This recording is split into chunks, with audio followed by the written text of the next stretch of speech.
talking Abigor demos, vinyl release, two vinyl set with a nice booklet and a poster. I went with black vinyl, limited 400 copies. Yeah, just out from Darkness Shall Rise production. I got mine. I'm in the U.S. I got mine through Hell's Headbangers. Cheers to them, as always. Quick shipment, safe. I'm sure Nuclear War Now has them, or did. You can check there. And those in Europe, you want to go directly, I suppose. Yeah, so the demos, Abigor demos. Can't say I have too much familiarity with them. And considering I was around in the scene then when those were coming out, and a lot of the major bands were releasing demos, heavily into the black metal scene. As I just never was in contact with Abigor, never had an ad. Really wasn't aware of the demos.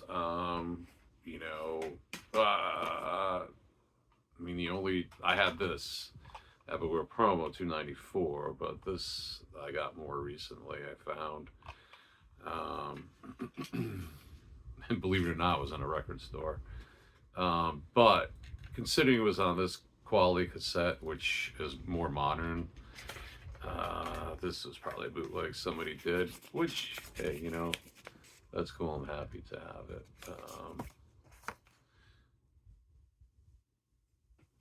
Happy to have it for a nice cheap price too. So anyway, yeah, Abigor I became aware when the first CD came out. It was at 94. Unfortunately, I can't find it in my collection. Not on vinyl, not on CD, but I did have the other two. So, this is really how I became aware of Abigor. Quite a bit of hype when these came out. There's relentless speed and just the atmosphere on these.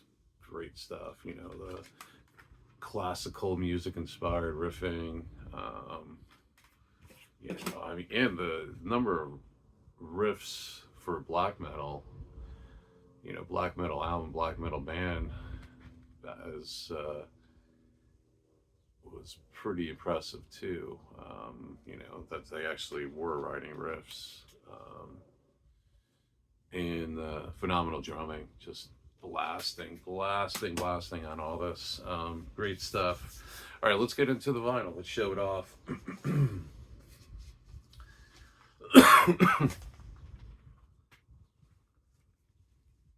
All right, LP1.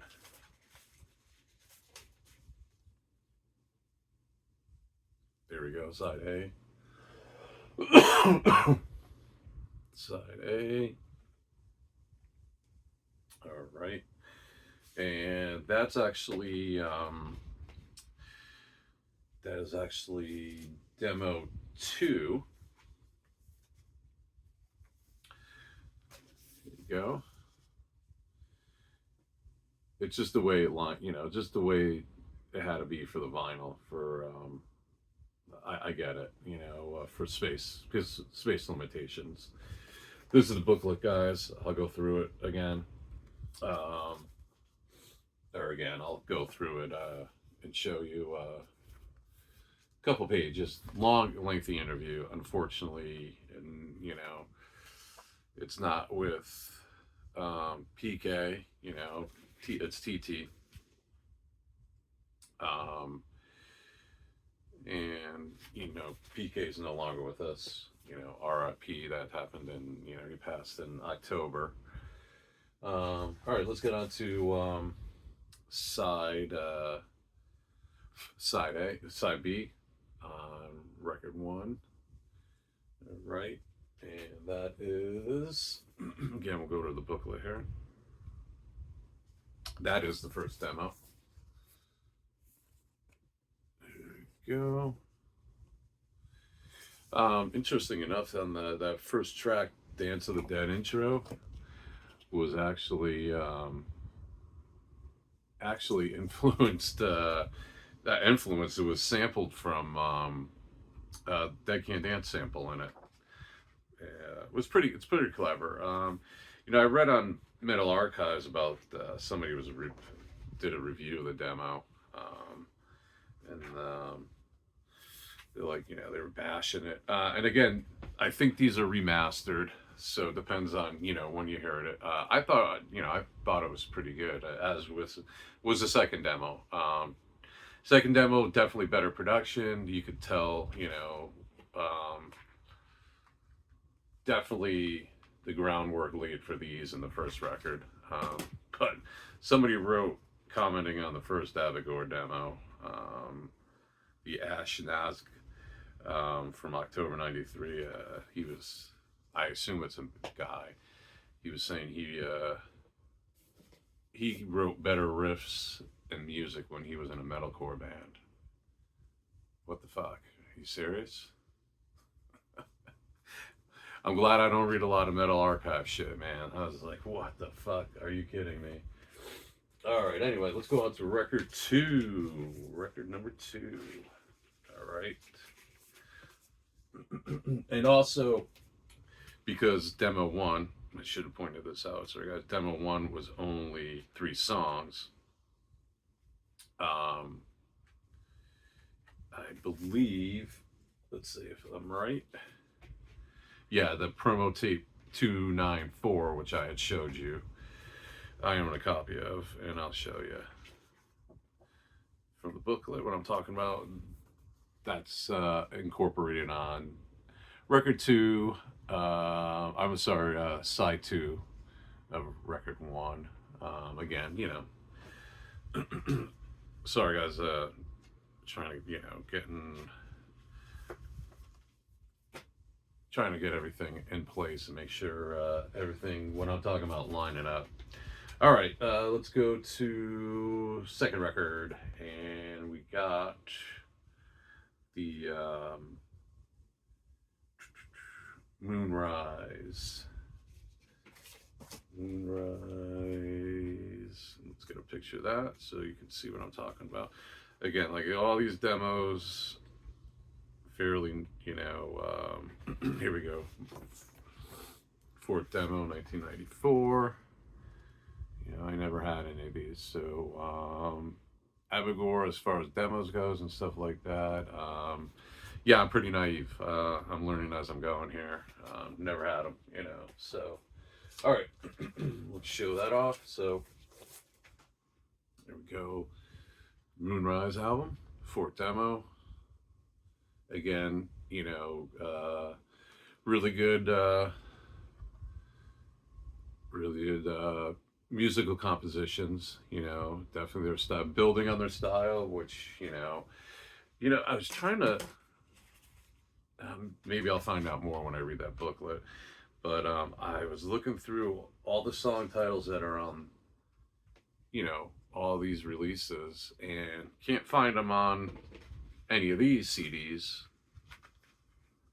And I don't have the first CD in front of me. I should have looked it up, but I'm not too sure if any of these actually showed up on the vinyls. I don't know. All right, last but not least is the all right, In Hate and Sin rehearsal tape, May '94. This is pretty raw, as you can imagine. It's a rehearsal tape. Still interesting,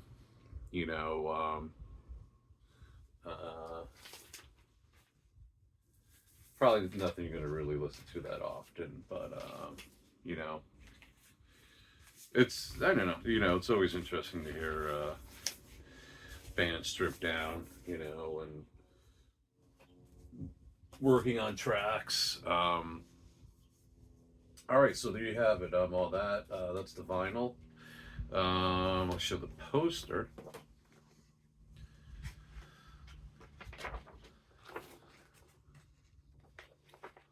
There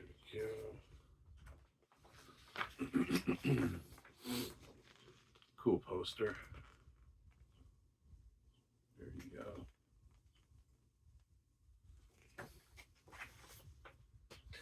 And then the booklet itself, I showed you a little bit, but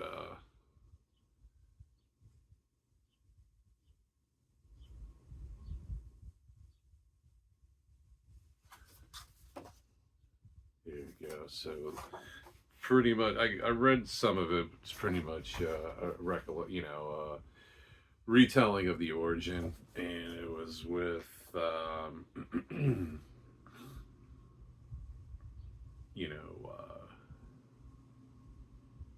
TT.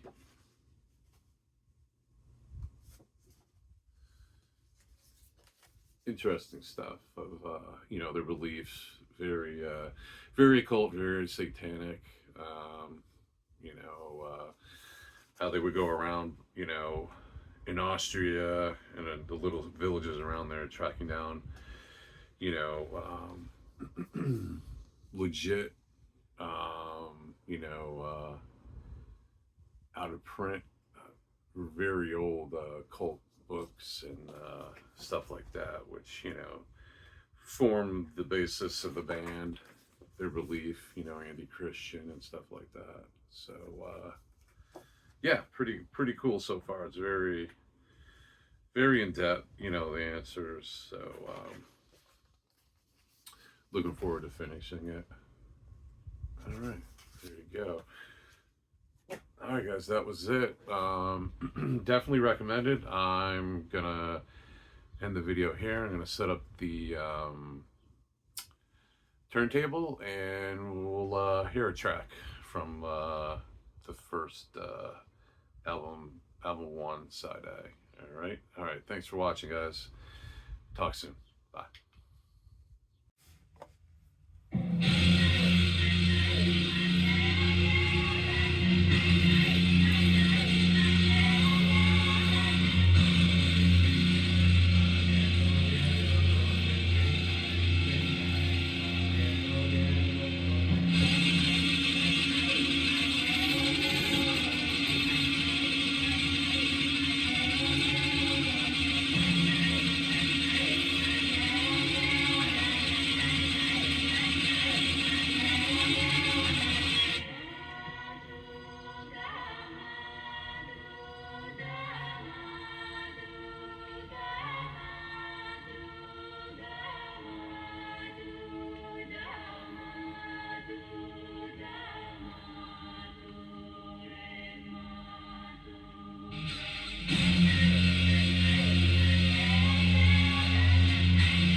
Yeah.